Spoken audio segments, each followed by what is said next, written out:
watching 8 News Now. Good day. It is 6:46 here on a Wednesday morning. Thanks again for sticking with us here on Good Day. Sheriff Joe Lombardo joins us this morning for our Morning Cup of Joe segment. Thanks for joining us. Good morning. Good to see you again. So let's start with some of the news that's been in the headlines recently. Several tragic incidents at places of worship around the world. In fact, one terrorist attack that was thwarted in Southern California. Let's talk about what's done here in our community, what Metro Police does with churches, other religions, places of worship to protect them and make sure they're safe.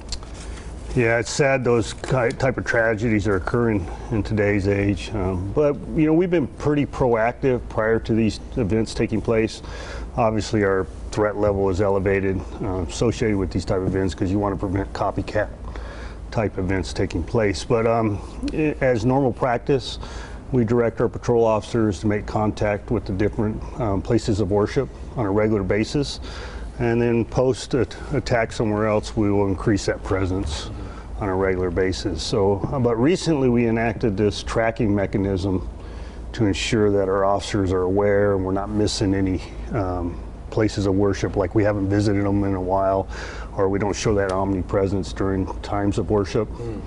And plus, you know, they have different schedules. Every place of worship has a different schedule, so we want to make sure our officers are aware of those schedules and they do that omnipresence to make sure we're being proactive. So just real quickly, after what we've seen recently around the world, is there more of a presence now around houses of worship around the valley? So since the San Diego shooting at the synagogue, we track, like I said, we track those numbers, and just recently we're right around 1,400 visits, separate visits throughout all the places of worship in town. So that's a short period of time and a great number of visits. So, you know, and it's similar to how we address schools. Sure. You know, you get an increased elevated threat, and then we do similar type proactive policing.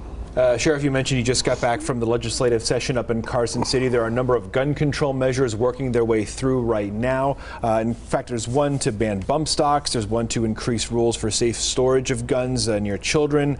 One that would let counties sort of take a step ahead of what state law is. There's a lot of stuff going on up in the legislative session. Where do you fall on those, and how does that affect Metro and those of us down here in Clark County? Yeah, that was I was up there for different reasons yesterday, but that was a conversation taking place in the hallways. A lot of things in the legislature gets done in the hallways, per se. But the Second Amendment issues, everything associated or that surrounds the Second Amendment, was a topic of discussion, and we've remained neutral on a majority of those discussions. There are some particular things like alcohol levels in possession of a firearm that I think is beneficial. Gun storage, penalties for failing to secure your guns, and say a children has access to them. I support anything that has sanctions associated with that for your failure of your responsibility in management and control of your weapons. But everything else is devil's in the details. Sure.